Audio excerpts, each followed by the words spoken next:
Hello good morning students, कैसे हैं आप सब। मैं राजेश सर आप सबका स्वागत करता हूं काबिल एकेडमी के यूट्यूब चैनल पे।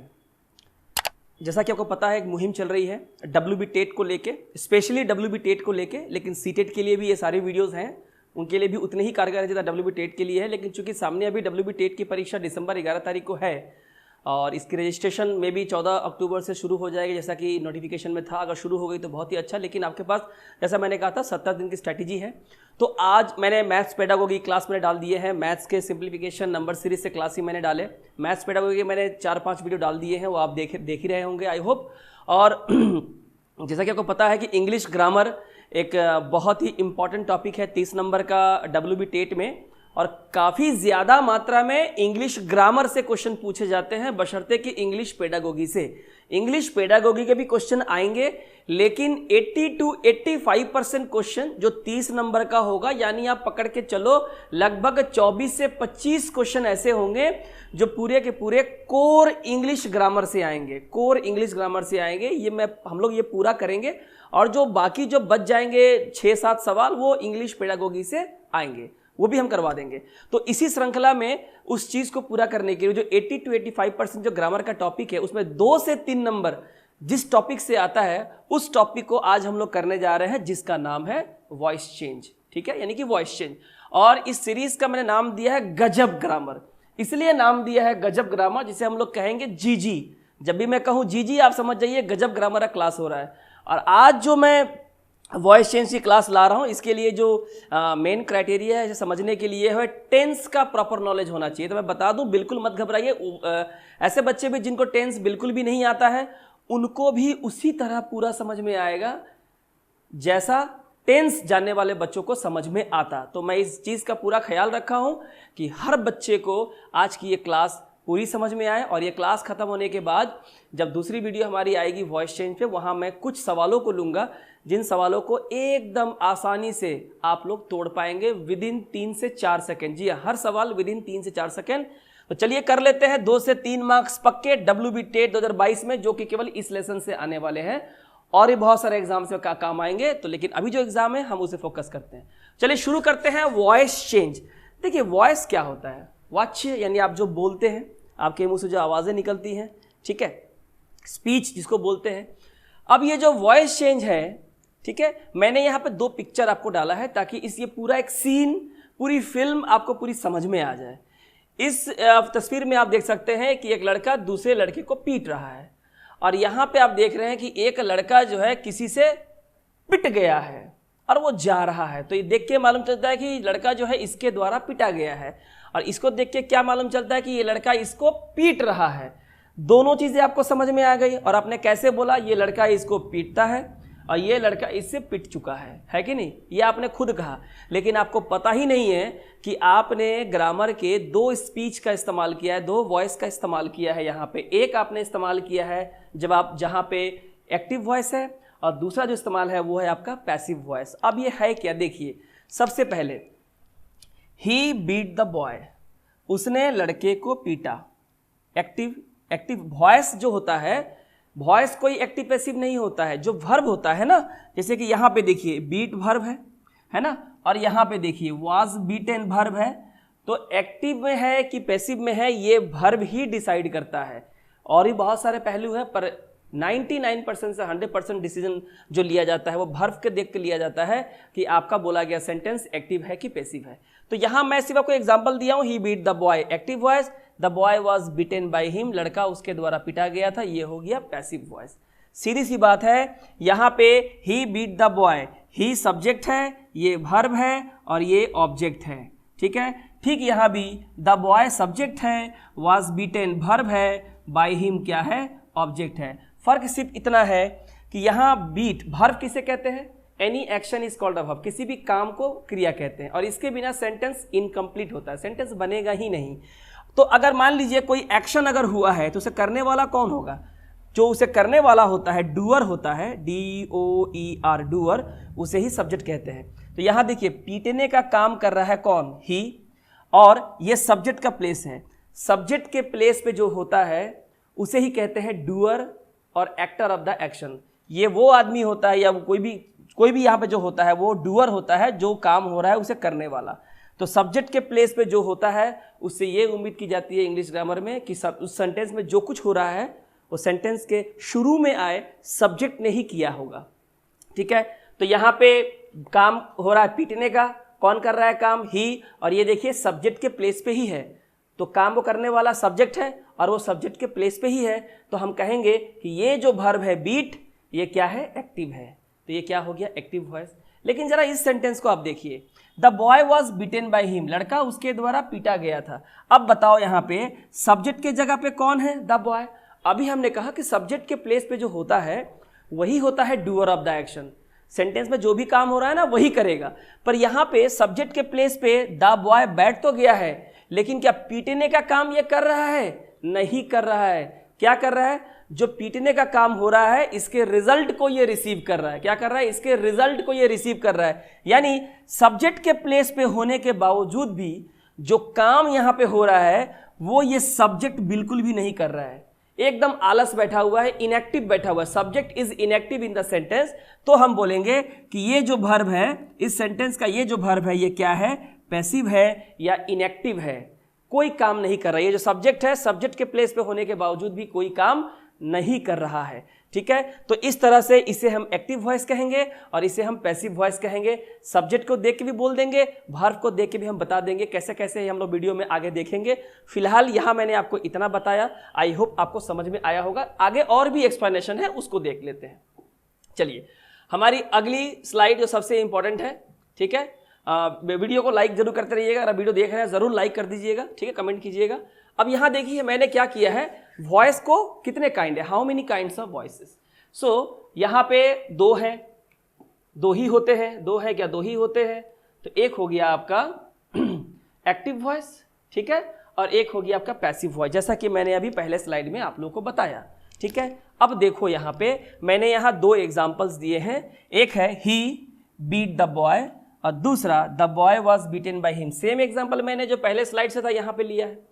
क्या कह रहा है? Active voice, when the subject itself does the work that is the subject acts the verb in the active voice. कह रहा है कि सेंटेंस में सब्जेक्ट के प्लेस पे जो होता है अगर वो ही वर्ब को करने का काम कर रहा है, वर्ब माने कोई काम, उस काम को करने वाला सब्जेक्ट पे प्लेस पे बैठा हुआ व्यक्ति ही कर रहा है, तो हम कहेंगे कि ये जो वर्ब है ये एक्टिव वॉइस में है। और इस काम को कौन रिसीव करता है? जो रिसीव करता है उसे क्या कहते हैं? ऑब्जेक्ट कहते हैं, receiver of the action. Passive क्या हो जाता है? The boy was beaten by him, subject के प्लेस पे जो होता है वो सब्जेक्ट के प्लेस पे होने के बावजूद भी सब्जेक्ट का काम नहीं करता है, जबकि उसे करना चाहिए। सेंटेंस की शुरुआत सब्जेक्ट से होती है और सब्जेक्ट ही होता है डूअर ऑफ द एक्शन, लेकिन यहाँ पे इनएक्टिव बैठा हुआ है क्योंकि ये पिटाई खा रहा है, पिटाई कर नहीं रहा है। यानी जो काम हो रहा है इस काम को करने वाला द बॉय नहीं है, लेकिन फिर भी ये सब्जेक्ट के प्लेस पे बैठा हुआ है, इसलिए कहेंगे कि जो वाज बीटेन है, जो वर्ब है, ये क्या है? पैसिव वॉइस है। और जो हमारा सब्जेक्ट था ही वो क्या बन गया? हमारा ऑब्जेक्ट बन गया। तो एक्टिव वॉइस में जो होता है सब्जेक्ट ही होता है, सब्जेक्ट ही काम करता है और सब्जेक्ट को ही बोला जाता है, क्या बोला जाता है? डूअर और actor of the action in the active voice. Passive voice में जब subject does not do the work, passive voice में सेंटेंस को शुरू करने वाला सब्जेक्ट कोई काम नहीं करता, वो चुपचाप बैठा रहता है, इनएक्टिव लेजी बैठा रहता है। मैंने सब्जेक्ट का जगह ले लिया, मैंने जिस जगह पे बहुत इंपॉर्टेंट काम है, काम करने वाले को बैठना चाहिए, वहां एक ऐसा आदमी बैठा हुआ है जो बैठा तो है लेकिन वो काम नहीं करेगा, इसका मतलब सारा पैसिव हो गया।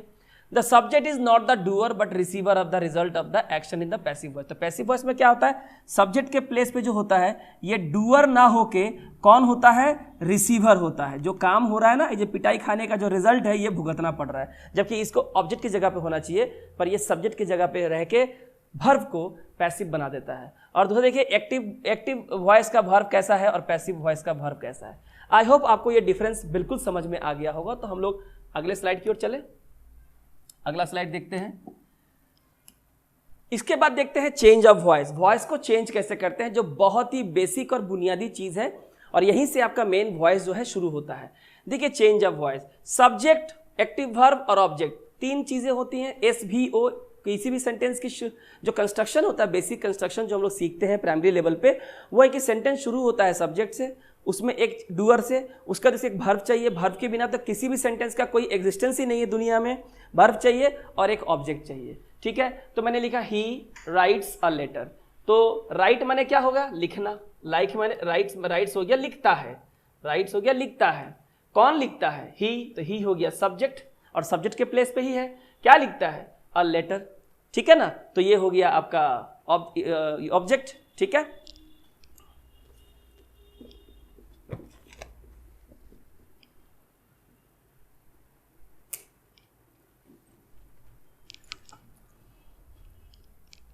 ठीक है, और इसके बाद अब हमें इसे क्या करना है, पैसिव में चेंज करना है। तो अगर हम मान लेते हैं कि ये जो है 1 नंबर है, ये 2 नंबर है, और ये क्या है 3 नंबर है, ठीक है, तो आपको क्या करना है, जब एक्टिव से पैसिव बनाएंगे तो सबसे पहले आएगा 3 नंबर, उसके बाद आएगा 2 नंबर जो अपने प्लेस को चेंज नहीं करता है, सिर्फ उसका रूप बदल जाता है, ठीक है, और उसके बाद ये हो गया आपका 2 नंबर, और ये हो गया आपका 1 नंबर, क्या हो गया 1 नंबर, यानी 1 2 3 को किया जाता है 3 2 एंड 1, ठीक है। तो ही राइट्स अ लेटर, और लेटर जो है पहले आ जाएगा, जो सब्जेक्ट के जगह पे आ जाएगा, हालांकि ऑब्जेक्ट सब्जेक्ट का प्लेस ऑक्यूपाई तो कर लेता है लेकिन ये कुछ काम नहीं करता है। और लेटर क्या करेगा, लेटर तो लिखा गया है किसी के द्वारा, पर और लेटर तो लिखने का काम नहीं, लेटर खुद तो कैसे लिखेगा, इसलिए यहाँ का जो ये वर्ब होता है क्या होता है, पैसिव होता है, और ही क्या हो जाएगा, बाय हिम, तो 3 नंबर बन जाएगा 1 नंबर, 1 नंबर बन जाएगा लास्ट में चला जाएगा, है ना, और 2 नंबर क्या होगा, इसका रूप बदलेगा, राइट से इज रिटन होगा। तो ये कैसे होगा ये हम लोग अगले स्लाइड में देखेंगे, ये बहुत ही बुनियादी चीज है, देख लीजिए, 1 2 3 बन जाएगा, 3 2 1, सब्जेक्ट वर्ब ऑब्जेक्ट, ऑब्जेक्ट बन जाएगा सब्जेक्ट, सब्जेक्ट बन जाएगा ऑब्जेक्ट, यहाँ बाई लग जाता है, बहुत जगह बाई नहीं भी लगता है, और वर्ब की फॉर्म जो है चेंज हो जाती है। ये सबसे पहला नियम वॉइस का, ठीक है, आई होप क्लियर हो गया होगा, बहुत ही आसान सी चीज है। चलिए, ये हो गया वॉइस को कैसे चेंज करते हैं। अब पढ़ते हैं प्रोनाउन कैसे चेंज होगा।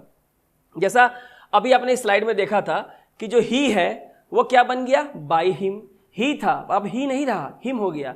ये जो प्रोनाउन है ना, ये प्रोनाउन चेंज हो गया। प्रोनाउन जो चेंज होता है इसे हम लोग थोड़ा सा पढ़ लेते हैं, खाली इसकी लिस्ट है, आप जान लीजिए कि जब भी एक्टिव में आपको आई मिलेगा, ठीक है, तो ये हम पैसिव में क्या हो जाएगा, यहाँ बाई लग जाएगा, क्या हो जाएगा, बाय मी, तो सब्जेक्ट बन जाता है ऑब्जेक्ट। आई जो है सब्जेक्टिव केस है, प्रोनाउन का कौन सा केस है, सब्जेक्टिव केस है। हमें वर्ब के बाद इसको ले जाना है, 1 नंबर बन जाता है 3 नंबर, तो वर्ब के बाद जो भी आता है वो क्या बन जाता है, ऑब्जेक्ट। ये वर्ब के बाद आने वाली चीज है, तो आई का ऑब्जेक्टिव केस क्या, ये है ऑब्जेक्टिव केस। जो वर्ब के बाद इस्तेमाल होता है उसे ऑब्जेक्टिव केस कहते हैं। अगर वी दिया हुआ है तो हो जाएगा बाय अस, यू के लिए सेम होगा, यू चेंज नहीं होगा। ही अभी आपने देखा क्या हो जाएगा, बाय हिम। शी क्या हो जाएगा, बाय हर, और दे क्या हो जाएगा, बाय देम। तो ये बहुत सी बुनियादी चीजें हैं जो आपको ध्यान रखनी है। इन सबके पहले बाई लगाना है।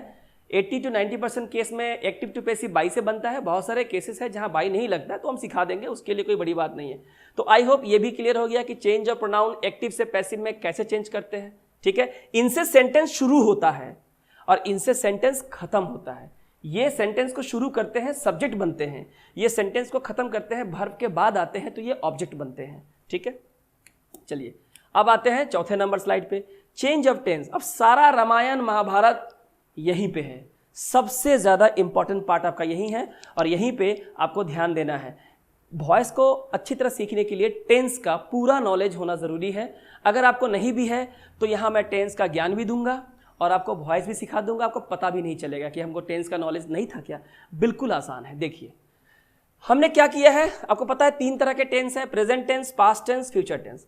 और आपको पता होता है कि हर टेंस के 4 भाग होते हैं, present indefinite, past indefinite, present indefinite, present continuous, present perfect और प्रेजेंट परफेक्ट कंटिन्यूअस। इसी तरह पास्ट और फ्यूचर के भी होते हैं। कुल 12 टेंस होते हैं।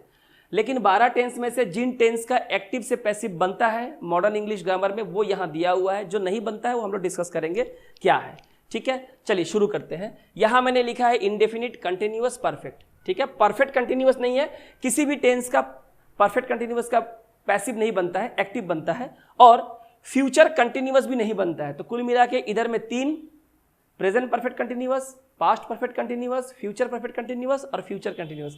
इन 4 टेंस का सिर्फ एक्टिव होता है, पैसिव नहीं होता, ठीक है। तो जो बचा यहाँ लिख दिया हमने। अब देखो सबसे पहले देखते हैं प्रेजेंट इंडेफिनिट टेंस। सबसे पहले देखेंगे प्रेजेंट इंडेफिनिट। बिना टेंस समझे तो वॉइस तो बनना से रहा। प्रेजेंट इंडेफिनिट देखते हैं। ये एक्टिव, ये दिया एक्टिव, ये दिया पैसिव। मैंने लिखा है आई टेक टी, मैं चाय पीता हूं। अब आप इसको पैसिव करना है। तो देखो, पैसिव करने से पहले सबसे पहला काम आपको टेंस पहचानना होगा कि भैया तुम हो किस टेंस में।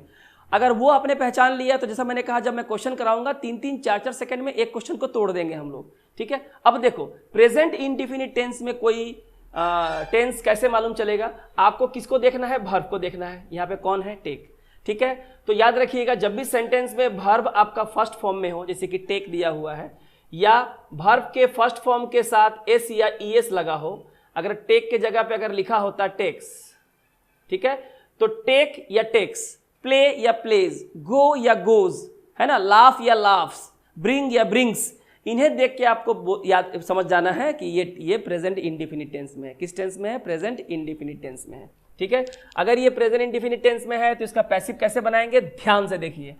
आई टेक टी, ये 1 नंबर, 2 नंबर, 3 नंबर, तो पहले क्या आएगा? टी, तो पहले टी आ गया, ठीक है।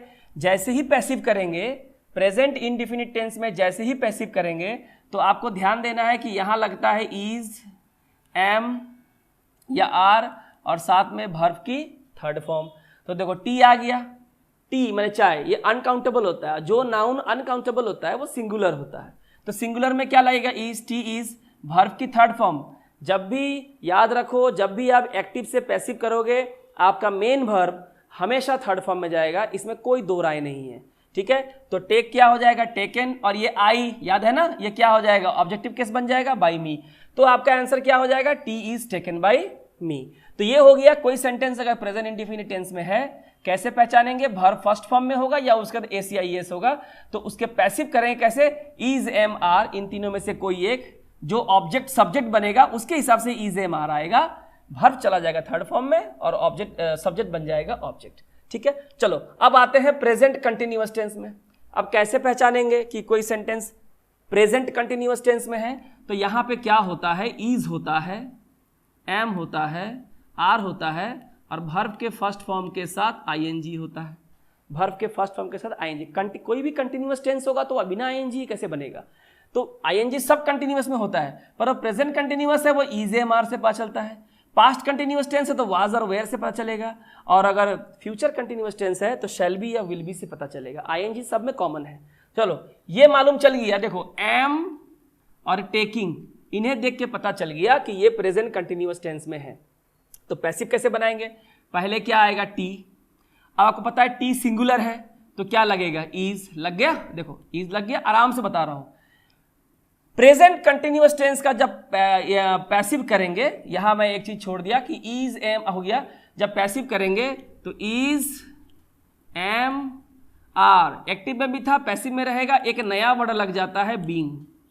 क्या लग जाता है? बीइंग, और वर्ब तो थर्ड फॉर्म में जाएगा, मैंने बोला था। यानी प्रेजेंट कंटिन्यूअस टेंस में जब पैसिव बनाएंगे तो सिर्फ एक नया वर्ड लगाना है, वो है बीइंग। बाकी आपको पता ही है कि मेन वर्ब थर्ड फॉर्म में जाएगी, और इज, एम, आर तो उधर भी था, इधर भी रहेगा। तो बताओ, टी आ गया पहले, टी सिंगुलर है, इज लग गया, चूंकि कंटिन्यूअस था तो बीइंग लग गया, सारे कंटिन्यूअस टेंस से बीइंग लगेगा, ठीक है। और टेक क्या हो गया? टेकिंग क्या हो जाएगा? टेकन, बीइंग के बाद वर्ब की थर्ड फॉर्म आई क्या हो गया? बाय मी। आंसर क्या हो गया? Tea is being taken by me. ये हो गया प्रेजेंट कंटिन्यूअस टेंस अगर है तो कैसे करेंगे। चलो, अब देखते हैं प्रेजेंट परफेक्ट टेंस। कैसे पहचानेंगे कि कोई सेंटेंस जो आपको दिया हुआ है वो प्रेजेंट परफेक्ट टेंस में है? उसे पहचानने का तरीका होता है कि उसके साथ हैज होगा और हैव। कोई एक सिंगुलर सब्जेक्ट है तो हैज, और अगर सब्जेक्ट अगर प्लूरल है तो हैव लगती है, और मेन वर्ब की थर्ड फॉर्म ही आती है। ये अगर है तो आप पहचान लो कि वो प्रेजेंट परफेक्ट टेंस में है। तो चलो, पैसिव कैसे करेंगे? अब देखो, सेंटेंस दिया है आई हैव टेकन टी। अब देखो, हैव है ना, और वर्ब की थर्ड फॉर्म है ना, तो इसको देख के पहचान लिए ना कि ये प्रेजेंट परफेक्ट टेंस में है। तो अब सवाल आता है पैसिव करेंगे। चलो, यहाँ पे 1 है, ये 2 है, और ये 3 है, तो पहले 3 नंबर आएगा। देखो, टी आ गया, ये रहा टी आ गया। अब बताओ, टी क्या है? सिंगुलर। अभी मैंने कहा था अनकाउंटेबल सिंगुलर, और सिंगुलर में क्या लगेगा? पैसिव जब करेंगे तो आपको याद रखना है हैज और हैव तो आएगा ही, जो कि एक्टिव में भी था। इसके साथ एक नया वर्ड आता है बीन, नॉट बीइंग, और वर्ब की थर्ड फॉर्म वहां भी थी, यहां भी। और देखो, ना तो हैज और हैव चेंज हुआ, ना वर्ब की थर्ड फॉर्म चेंज हुई, पैसिव में खाली क्या चेंज हुआ? बीन। दोनों के बीच में क्या लगाना है? बीन। बहुत सिंपल है। अब बताओ, टी आ गया, टी सिंगुलर है तो क्या लगेगा? हैज, और हैज पता है ना, उसका क्या लगेगा? बीन। देखो, बीन लगा, टेकन यहां भी था, टेकन यहां भी है, कोई चेंज नहीं है। और आई क्या हो गया, बाई मी। तो आई हैव टेकन टी क्या हो गया, tea has been taken by me. ये हो गया प्रेजेंट परफेक्ट टेंस का। बहुत सिंपल है एकदम। एक बार मैं बताऊं, मैं करते करते आपको याद करवा दूंगा पूरा, इस बात की पूरी गारंटी है। ठीक है, वीडियो को लाइक कर देना। चलो अब आ जाओ पास्ट इंडेफिनिट टेंस। कौन सा टेंस, पास्ट इंडेफिनिट। कैसे पहचानेंगे कोई सेंटेंस जो है पास्ट इंडेफिनिट टेंस में है। ठीक है, चलो देख लेते हैं पास्ट इंडेफिनिट कैसे मालूम चलता है।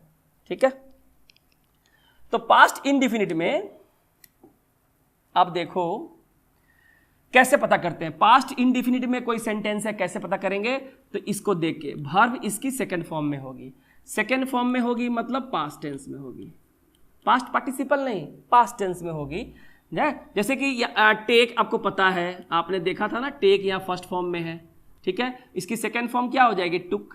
तो जब भी वर्ब अपने सेकंड फॉर्म में हो, पास्ट टेंस में हो, तो समझ जाना कि वो क्या है, पास्ट इंडेफिनिट टेंस में है। और देखो इसके पहले कुछ नहीं है, कोई वाज वेयर कुछ नहीं होगा, सिर्फ वर्ब सेकंड फॉर्म में होगा, प्लेन। तो पहचान लिया। अब इसको पैसिव करना है। जब इसको पैसिव करेंगे तो क्या करेंगे, देखो प्रेजेंट इंडेफिनिट टेंस में वर्ब फर्स्ट फॉर्म में थी, पैसिव में इज एम आर लगता था। पास्ट इंडेफिनिट टेंस में वर्ब सेकंड फॉर्म में है, पैसिव में क्या लगना है, क्या लगना है, आसान है। देखो वाज या वॉर लगाओ, वाज हो जाएगा सिंगुलर के साथ, वेयर हो जाएगा प्लूरल के साथ, और वर्ब आएगी थर्ड फॉर्म में। तो ये तो पता है, ये तो याद करने की चीज है क्या कि वर्ब थर्ड फॉर्म में आएगी, नहीं। चलो कर दे। ये 1 नंबर था, ये 2 नंबर था, और ये 3 नंबर था। तो टी पहले आ गया। टी मैंने कहा सिंगुलर है, तो क्या लगेगा, वाज लगेगा। टुक चला जाएगा, पैसिव में सारे वर्ब चले जाते हैं थर्ड फॉर्म में, मेन वर्ब क्या हो गया, टेकन। और आई क्या हो गया, बाई मी। खत्म, कुछ नहीं है, हलवा है। आई टुक टी वॉज टेकन बाई मी। यानी आपको सिर्फ टेंस पकड़ना है, टेंस आप पकड़ लिए, सारा खेल खत्म हो जाएगा। और 2 से 3 नंबर WB टेट में तो आने ही आने हैं, तो ये कर लो, वरना बेड़ा गर्क हो जाएगा। अब चलो पास्ट कंटिन्यूअस टेंस में आते हैं। ठीक है, अब चलो पास्ट कंटिन्यूअस टेंस कैसे पहचानते हैं, प्रेजेंट कंटिन्यूअस कैसे पहचानते हैं। इज एम आर होता है और वर्ब में आईएनजी होती है। तो भाई यहां भी तो वर्ब में आईएनजी तो होगा, वर्ब के फर्स्ट फॉर्म में क्या होगा, आईएनजी होगा। वहां इज एम आर होता है तो पास्ट में क्या होता है, वाज या वेयर होता है। बस यही तो फर्क है, ज्यादा फर्क तो है नहीं। तो पास्ट कंटिन्यूअस टेंस में कोई सेंटेंस है, इसे कैसे पहचानेंगे कि इसमें वाज और वेयर के साथ वर्ब में आईएनजी होगा। देखो आई वाज टेकिंग टी, बताओ वाज है, बताओ टेकिंग है, तो क्या इसको देख के पता नहीं चला कि ये पास्ट कंटिन्यूअस टेंस में है। अब जब इसको पैसिव करेंगे तो क्या करना है, देखो यहाँ वाज वेयर था ही, यहाँ भी वाज और वेयर तो रहना ही है, यहाँ भी वाज और वेयर रहना है। और आपको पता है कि जो कंटिन्यूअस टेंस होता है उसमें नया वर्ड कौन सा लगता है, बीइंग। तो भाई यहाँ भी लगेगा ना, इसके लिए कोई तो अलग से तो रूल तो नहीं बनेगा। और वर्ब थर्ड फॉर्म में आएगी, ये कोई, अब बताओ ये दोनों क्या कोई याद करने की चीज है, तो पता है वाज और वेयर यहाँ भी थी, यहाँ भी रहेगी। वर्ब की थर्ड फॉर्म कंपलसरी है, सिर्फ आपको क्या याद रखना है, बीइंग लगाना है दोनों के बीच में। बहुत सिंपल है, चलो कर दे। आई वॉज टेकिंग टी, तो पहले क्या आएगा, टी सिंगुलर है तो क्या लग जाएगा, वाज। अभी मैंने कहा था बीइंग लगेगा पैसिव में, और वर्ब चला जाएगा थर्ड फॉर्म में, तो टेकिंग हो गया टेकन, और आई क्या हो गया, बाई मी। हमारा आंसर हो गया। तो आई वॉज टेकिंग टी हो गया, tea was being taken by me. बहुत ही सिंपल है, बहुत ही सिंपल है। ठीक है, चलो पास्ट परफेक्ट टेंस देख लेते हैं। अब सवाल है कैसे पहचानोगे कि कोई सेंटेंस पास्ट परफेक्ट टेंस में है, तो कैसे पहचानेंगे। प्रेजेंट परफेक्ट में है, कैसे पता चला, हैज और हैव देख के, और वर्ब की third form. Same past perfect में हैज और हैव तो नहीं होती है, सिर्फ एक ही वर्ड होता है, वो होता है हैड, और हैड के साथ आती है वर्ब की थर्ड फॉर्म। बहुत ही आसान है। तो बताओ पैसिव में क्या करोगे, यहां पे हैड थी, यहां भी हैड लगाओगे, है ना, और एक नया वर्ड लग जाएगा बीन, जो प्रेजेंट परफेक्ट टेंस में भी लगा था ना, ये रहा बीन, यहां भी लग जाएगा बीन, और वर्ब की थर्ड फॉर्म तो पता ही है। अब बताओ हैड यहां भी था, यहां भी लगाओ, और कोई वर्ड तो है नहीं। वर्ब की थर्ड फॉर्म यहां भी थी, यहां भी है, सेम रखना है। सिर्फ क्या याद रखना है आपको, बीन याद रखना है। इतना अगर याद नहीं करोगे तो बताओ कैसे एग्जाम पास करोगे। आई हैड टेकन टी, अब बताओ यहाँ पे हैड और वर्ब की थर्ड फॉर्म देख के अपने पहचाना कि ये पास्ट परफेक्ट टेंस में है। तो पैसिव में क्या होगा, पहले आएगा टी में लगेगा हैड, एक ही लगना है। हैड के बाद नया वर्ड कौन सी आएगी, बीन। टेकन जैसे है थर्ड फॉर्म में, यहां भी था तो यहां भी हो गया, और आई क्या हो गया, बाई मी। हमारा आंसर हो गया। क्या दिक्कत है बताओ, क्या दिक्कत है। पढ़ाने का तरीका अगर सही हो, समझाने वाला अगर आपका मेंटर सही हो, और अपने आप को अपडेट रखता हो, तो सारी चीज़ें बिल्कुल आसान हो जाती है। ठीक है ना, बस वीडियो को शुरू से लेके अंत तक ज़रूर देखिए। अगर आप सोचेंगे स्किप करके टाइमलाइन आगे बढ़ा के आप सब कुछ समझ गए हैं, तो फिर तो आप भी लटके रहो, 4-5 साल नौकरी नहीं तो होने से रहा। चीज़ों को शिद्दत से देखिए, जिस शिद्दत से हम बनाते हैं उसी शिद्दत से आप देखो। चलो ये क्लियर हो गया। तो हम लोग अब नीचे वाला देखते हैं फ्यूचर का। अब आते हैं फ्यूचर में। अब देखो फ्यूचर इंडेफिनिट टेंस, क्या देखेंगे? फ्यूचर इंडेफिनिट टेंस क्या है। अब कैसे पहचानोगे कि कोई सेंटेंस सिंपल फ्यूचर या फ्यूचर इंडेफिनिट टेंस में है? तो ऐसे पहचानते हैं, वहां पे क्या होता है, वहां पे शैल होता है और विल, ये तो होना ही है ना, फ्यूचर में नहीं होगा तो कहाँ होगा। और अब चूंकि फ्यूचर में है तो वर्ब तो फर्स्ट फॉर्म में ही आएगी ना। फ्यूचर में तो वर्ब कंटिन्यूअस में या पास्ट में तो होती नहीं है अगर फ्यूचर इंडेफिनिट टेंस में है। तो देखो आई शैल टेक टी, शैल और ये देखो वर्ब की फर्स्ट फॉर्म, इन्हें देख के हमने पहचान लिया कि भाई ये तो फ्यूचर इंडेफिनिट टेंस में है। अगर है तो पैसिव में क्या करेंगे? देखो शैल और विल तो दोनों में, यहां भी शैल और विल था एक्टिव में, तो पैसिव में भी शैल और विल रहेगा, ठीक है। और इसमें जो नया लगेगा वो लगेगा बी, और बी के बाद आती है वर्ब की थर्ड फॉर्म। तो मैंने कहा ना पैसिव में हमेशा मेन वर्ब की थर्ड फॉर्म आती है, ठीक है। ये है मेन इसका ये। चलो कर लेते हैं, कैसे करें? पहले क्या आएगा? टी, टी में क्या लग गया? विल। तो ज्यादातर जो है जब सेंटेंस में शैल लगाते हैं, जब उसको पैसिव में कन्वर्ट करते हैं तो थोड़ा कस्टमरी होता है परंपरागत तौर पे कि हम लोग विल लगाते हैं पैसिव वॉइस में, पढ़ने में अच्छा लगता है, सेंस अच्छा आता है। सो टी में क्या लग गया? विल, और एक नया वर्ड कौन सा आ गया? वी। तो शैल और विल तो यहां भी था, बी सिर्फ नया लगाना था। और टेक क्या हो जाएगा? टेकन। मैंने कहा ना पैसिव में हमेशा मेन वर्ब थर्ड फॉर्म में होती है। और आई क्या हो जाएगा? आई हो जाएगा बाई मी। तो बहुत सिंपल है चीजें, है ना। क्या हो गया? T will be taken by me. Okay, चलो देखते हैं future continuous tense. Future continuous tense कैसे पहचानते हैं? कोई सिंपल सेंटेंस अगर फ्यूचर कंटिन्यूअस टेंस में लिखा है तो उसमें सबसे पहले देखो विल और शैल के बिना तो फ्यूचर तो बनेगा नहीं। तो पहली बात तो ये है, उसमें बी होगा और बी में वर्ब के फर्स्ट फॉर्म के साथ देखना आईएनजी होगा, क्योंकि अगर कंटिन्यूअस टेंस है, फ्यूचर है तो शैल और विल कंपलसरी, कंटिन्यूअस है तो वर्ब में आईएनजी कंपलसरी, पर फ्यूचर कंटिन्यूअस टेंस है उसके लिए बी होना जरूरी होता है। क्या होना जरूरी होता है? बी। तो देखो क्या लिखा हुआ है, आई शैल हो गया, बी हो गया, टेकिंग हो गया। आई शैल बी टेकिंग टी, मैं चाय ले रहा हूँगा। एक टाइम फ्रेज है कि जब मैं तुम्हारे पास 9 बजे पहुंचूंगा तो उस समय मैं चाय पी रहा, तुम मेरे पास जब 9 बजे घर पे आओगे मैं उस वक्त चाय पी रहा हूँगा। ऐसे टेंस पढ़ा, जब मैं टेंस पढ़ाऊंगा बहुत मजा आएगा, ठीक है।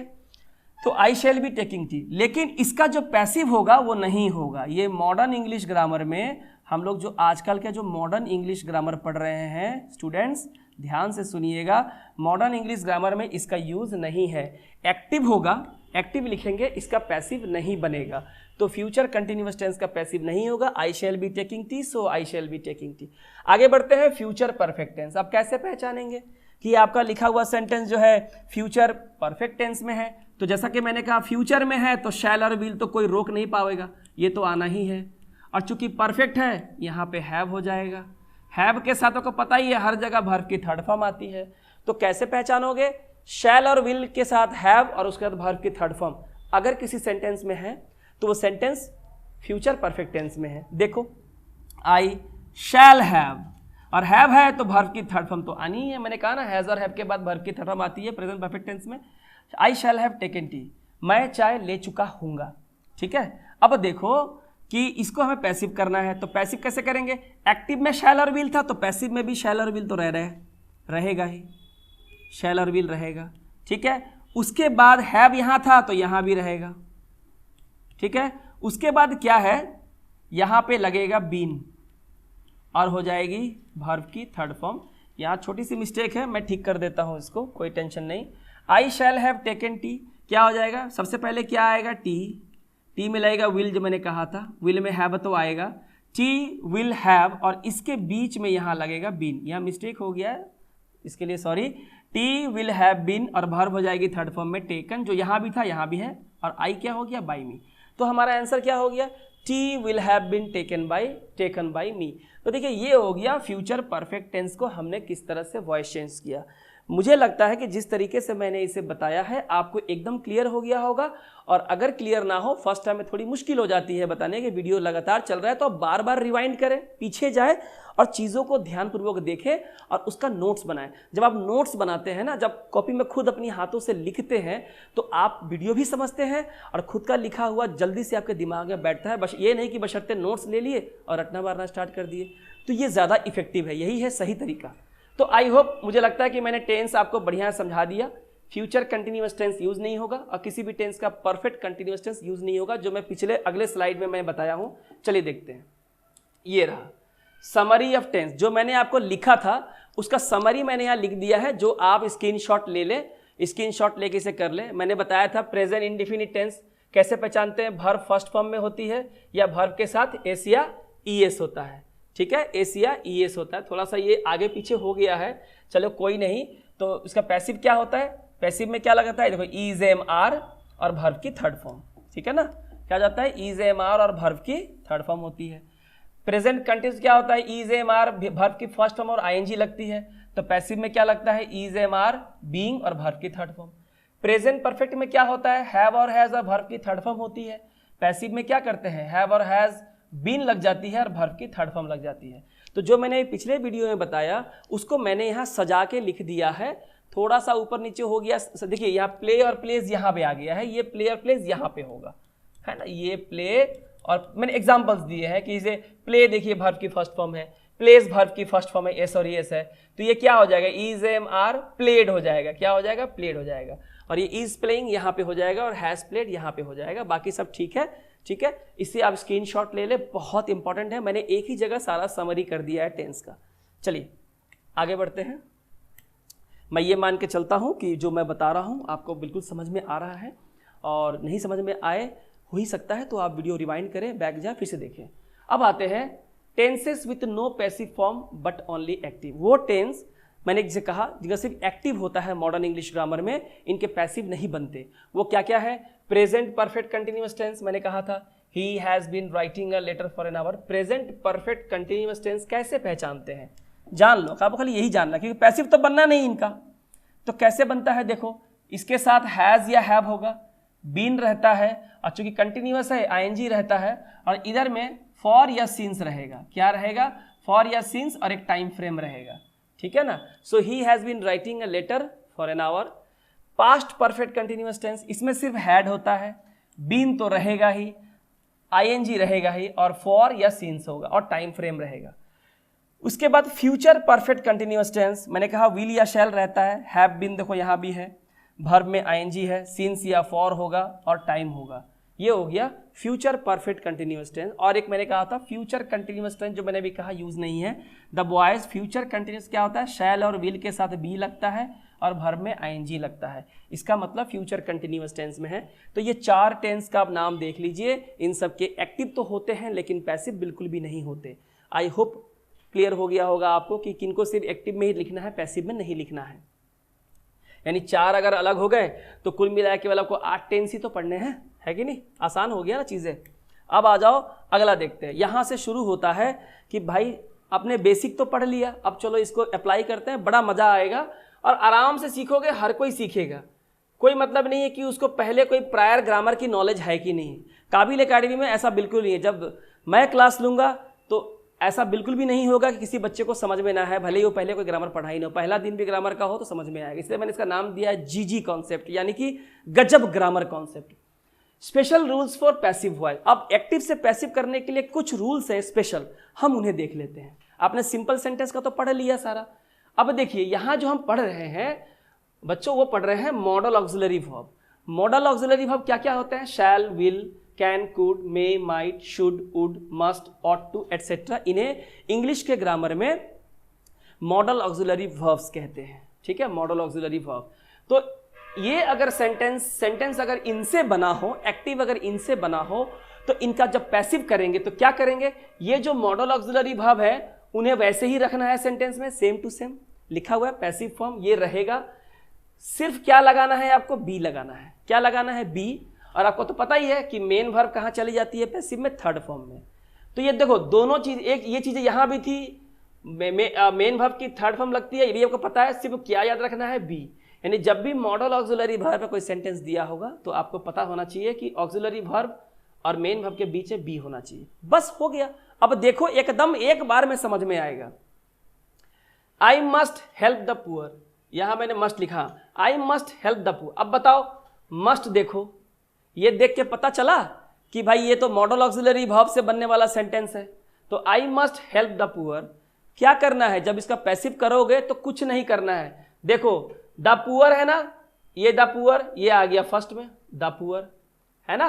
आई कहाँ आ गया, बाई मी। बोलो, ये तो सबको पता है ना, 3 बन जाता है, एक बन जाता है 3, इसमें क्या दिक्कत है। ठीक है, तो मैंने कहा कि जो मॉडल वर्ब है वो सेम रहेगा। देखो मस्ट, है ना, मैं इसे लाल से मार्क करता हूं, मस्ट देखो सेम है। हेल्प क्या हो जाएगा थर्ड फॉर्म में, मैंने अभी कहा वर्ब चली जाएगी थर्ड फॉर्म में। सिर्फ क्या करना है, बीच में बी लगा देना है, एकदम आसान है ना। देखो I must help the poor must be helped by me. अगर आपने गलती कर दी, हेल्प को हेल्प ही रख दिया, तो पूरा बेड़ा गर्क हो जाएगा। आपको छोटी सी छोटी बात में बहुत ध्यान से सुननी है और समझनी है। देखो ही कैन स्पीक इंग्लिश, बताओ कैन है और स्पीक है, तो कैन देख के पता चल गया ना मॉडल ऑक्सिलरी वाला है, तो आपको पता है ना कैन स्पीक क्या होगा, कैन स्पीक हो जाएगा कैन बी स्पोकन। क्या हो जाएगा, कैन बी स्पोकन। आपको पता है पैसिव में ये होना चाहिए। अब मुझे बताओ कि अगर पैसिव में ये होना चाहिए तो आपको 4 ऑप्शन दिए हैं ना, आप चारों ऑप्शन में ढूंढो ना कि कैन बी स्पोकन कहाँ मिलेगा। मैं आपको एफिडेविट में, एग्जीक्यूटिव मजिस्ट्रेट के एफिडेविट लिख के देता हूँ आज। अगर आप चारों ऑप्शन को खोजो, आपको एक ऑप्शन सिर्फ ऐसा मिलेगा जहां पे लिखा हो कैन बी स्पोकन। बाकी जहन्नुम में चला जाए, सब्जेक्ट और ऑब्जेक्ट मतलब नहीं है, लेकिन कैन बी स्पोकन आपको केवल एक ही ऑप्शन में मिलेगा। टिक मारो और आगे निकलो। इसलिए कहा 3 सेकंड में कैसे तोड़ेंगे हम सब सिखाएंगे आपको। ठीक है, तो आंसर क्या होगा, इंग्लिश पहले आ जाएगा, ही हो जाएगा। यहाँ पे ही था, सॉरी, यहाँ बाई हिम हो जाएगा, मैं ठीक कर देता हूँ। ठीक है, कैन स्पीक क्या हो जाएगा, कैन बी स्पोकन। देखो ठीक है, we should love our country क्या हो जाएगा, आवर कंट्री शुड लव है, शुड बी लव्ड हो जाएगा। बाई अस यहाँ लिखने की जरूरत नहीं पड़ती है, ये विदाउट बाई, क्योंकि ये अंडरस्टूड है। ये क्या है, ये अंडरस्टूड है, क्योंकि आपके देश से, हमारे देश से तो हम ही ना प्यार करेंगे, तो उसको बाई अस लिख के अलग से जाहिर करने की जरूरत तो नहीं है। रोगी का इलाज कौन करेगा, डॉक्टर, तो बाई द डॉक्टर लिखने की जरूरत नहीं है। वकालत का काम कौन करेगा, वकील, तो बाई द लॉयर लिखने की जरूरत नहीं है। चोर को कौन पकड़ेगा, पुलिस, तो बाई द पुलिस पैसिव में लिखने की जरूरत नहीं है, बिकॉज दे आर अंडरस्टूड कि ये काम यही लोग करते हैं, तो लिखने की जरूरत नहीं है। अगर आपके ऑप्शन में लिखा है तो आप लीजिएगा, कोई दिक्कत वाली बात तो नहीं है। दे मे विन द मैच, मे है ऑक्सिलरी वर्ब विन, तो मे विन क्या हो जाएगा, मे बी वॉन, विन हो जाएगा थर्ड फॉर्म, बी लग जाएगा में। बाकी तो देखिए द मैच यहाँ आ गया, दे हो गया by them. One should keep once promise, बहुत इंपॉर्टेंट सेंटेंस है, ये हो सकता है कि एग्जाम में ऐसे ही आ जाए। ठीक है ना, इसकी गारंटी तो नहीं है लेकिन वारंटी है। ठीक है, इसकी वारंटी है कि हो सकता है ये सेंटेंस आ जाए। One should keep once promises, इंसान को अपना वादा निभाना चाहिए। ठीक है, तो क्या होगा, प्रोमिसेस फर्स्ट में आ जाएगा, शुड कीप है, क्या हो जाएगा, should be kept, should same ही रहेगा, बी लगेगा, और कीप का थर्ड फॉर्म क्या हो जाएगा, केप्ट। तो खोजिए ना किस ऑप्शन में शुड बी केप्ट है। अगर आपको नहीं भी आता है ना, शुड बी केप्ट आपको एक ही ऑप्शन में मिलेगा। आंसर मारिए, चिल मारिए, चिंता करने की बात नहीं है। Nobody could kill the criminal, क्या होगा, the criminal could not be killed. अब यहाँ नोबडी जो है, नोबडी, समबडी, एनीबडी, है ना, नोबडी, समबडी, एनीबडी, ये सब बाई के बाद लिखने की यहाँ पे जरूरत नहीं पड़ती है, क्योंकि ये अंडरस्टूड होता है। अगर कुछ मेंशन नहीं है, नोबडी, समबडी, एनीबडी, कोई जरूरत नहीं है, समवन, नो वन, कोई जरूरत नहीं है। ठीक है, तो द क्रिमिनल कुड किल क्या हो जाएगा, कुड नॉट बी किल्ड। क्यों आ गया, यहाँ पे देखिए नेगेटिव सेंटेंस था, negative, nobody could kill the criminal, कोई भी उस मुजरिम को मार नहीं सकता, तो नोबडी तो हमको लिखना नहीं है, और सेंटेंस में हमको नेगेटिव भाव भी रखना है, तो यहाँ कुड के बाद क्या लग जाएगा, नॉट। बाकी तो सेम है, कुड लगेगा, बी लगेगा, वर्ब की थर्ड फॉर्म, सिर्फ नॉट लगाना था क्योंकि यहाँ पे सेंटेंस नेगेटिव था। तो ये था मॉडल ऑक्सिलरी वर्ब से बनने वाले सेंटेंस। अगर आते हैं तो इसको ऐसे ही डील करना है, आराम से बनेंगे। बस खाली ये देखना कि चेंजेस क्या करना है, एकदम बनेंगे, गारंटी है। ये जीजी कॉन्सेप्ट है, गजब ग्रामर कॉन्सेप्ट है, ये बिल्कुल टूट नहीं सकता, ब्रह्मास्त्र है, ये चला दिया चल गया। ठीक है, चलो अब हम लोग आगे बढ़ते हैं।